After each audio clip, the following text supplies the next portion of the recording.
Financial Learner.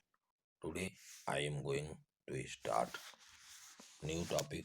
The name of this topic is sex ratio, मतलब लिंग अनुपात।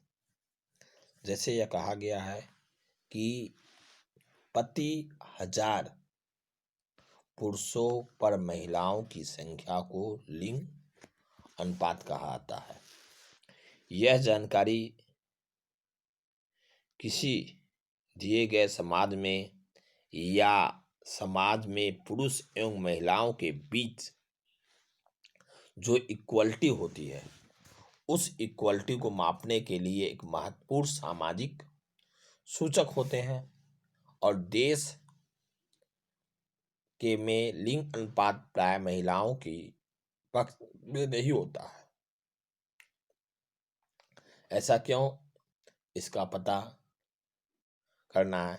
सन 1951 से 1951 से स्टार्टेड होके 1921 तक, 1951 से लेकर 1921 के बीच लिंग अनुपात की जो टेबल दिया गया है,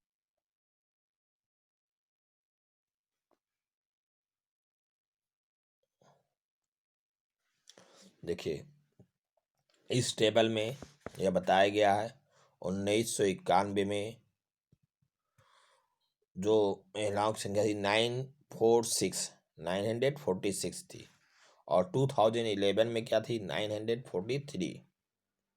तो अब एक शब्द आता है यहाँ पे, केरला के में प्रति 1000 पुरुषों पर महिलाओं की संख्या 1084 है, 1084 है। और पांडुचेरी में प्रति 1000 पर 1038 है, जबकि दिल्ली में 1000 पर 866 तथा हरियाणा में 1000 पर केवल 877 है।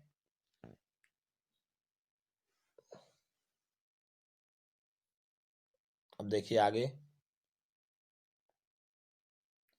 लिटरेसी रेट मीन्स साक्षरता दर। अब देखिए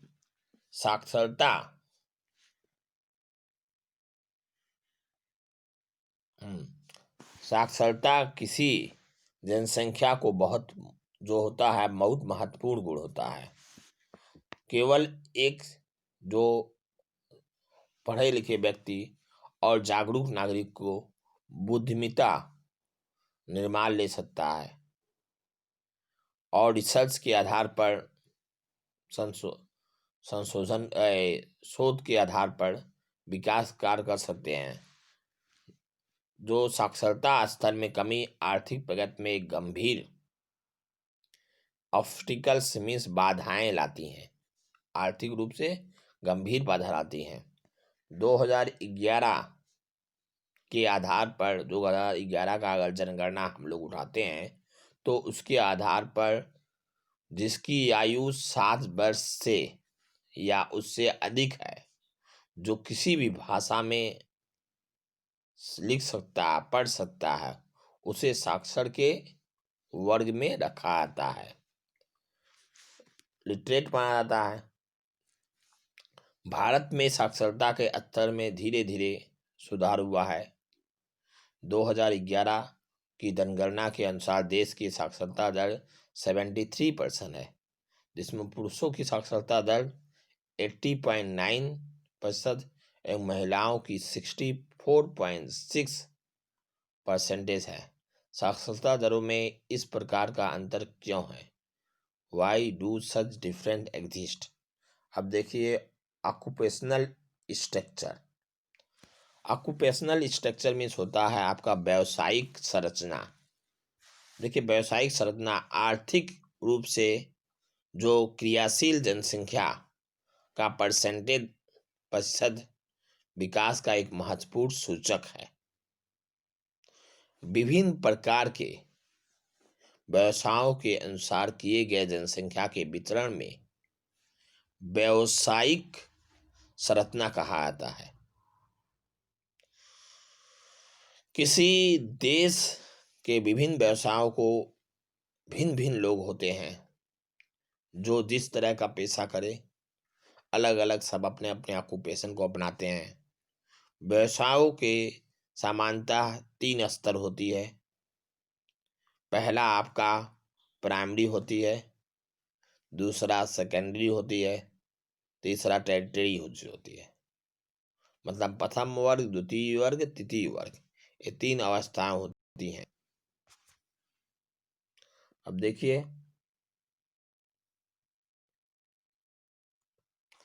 ये 3 अवस्थाओं में प्राइमरी वर्ग में क्या आते हैं, इसके अंतर्गत अगर हम लोग होते हैं तो पहले इसमें कृषि आता है, पशुपालन आता है, पेड़ पौधों का लगाना, मछली पालन और खान से विभिन्न चीज़ों को निकालना, ये फर्स्ट वर्ग में आते हैं। और द्वितीय वर्ग में जो आते हैं क्रियाकलापों से उत्पादन करने वाले जो उद्योग होते हैं, जैसे भवन का निर्माण करना, उद्योग इंडस्ट्री करना एंड कंस्ट्रक्शन जो है, उन सब वर्ग को कम्युनिकेशन, कॉमर्स, एडमिनिस्ट्रेशन, संचार करना, वाणिज्य करना, एडमिनिस्ट्रेशन, प्रशासन करना और अन्य जो सेवाएं होती हैं उसमें आती हैं, द्वितीय श्रेणी में आती हैं। द्वितीय श्रेणी में आपकी activities included the manufacturing industry, जैसे कारखानाओं से जो हम लोग मैन्युफैक्चरिंग करते हैं, निर्माण करते हैं उसको, और बिल्डिंग एंड कंस्ट्रक्शन वर्क, निर्माण काम जैसे अट्टालिकाएँ बनाना, इन सब में सेकेंड वर्ग। और तृतीय वर्ग में क्या आती हैं कि ट्रांसपोर्ट, यातायात जैसे किसी सामान को एक जगह से दूसरी जगह ले जाने के लिए ट्रांसपोर्ट की ज़रूरत पड़ती है। फिर कम्युनिकेशन की भी ज़रूरत पड़ती है, संचार, जैसे आप किसी से बात कर रहे हैं तो उसके लिए क्या क्या संचार है, इन सब चीज़ों की ज़रूरत पड़ती है। फिर कॉमर्स, वाणिज्य, जो व्यवसाय है वो वाणिज्य स्थल पे। फिर administration and other service, administration, प्रशासन, किस तरह उसकी व्यवस्था किया जाए और अन्य सेवाएं क्या क्या मिलती हैं, इन सब चीज़ों को तृतीय श्रेणी में लिया गया है। अब आइए, अब बोला the proportion of the population working in the different activities varies in the developed and developing countries.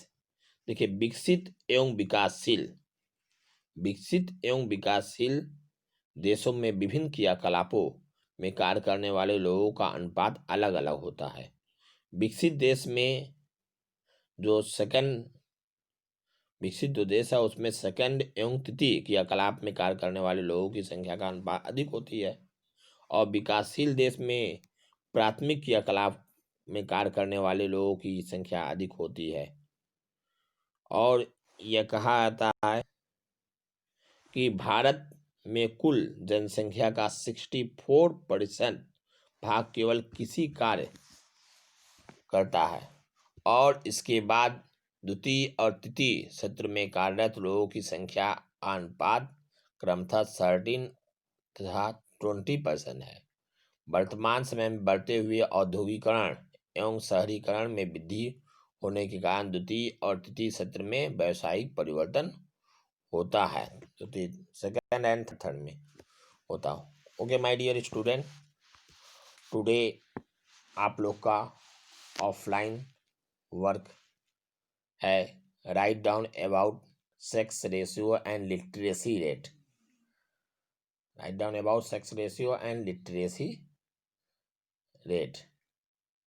And next question, we also write down about the different types of occupation structures, first primary, secondary and tertiaries. Okay, see you again next day. Have a nice day.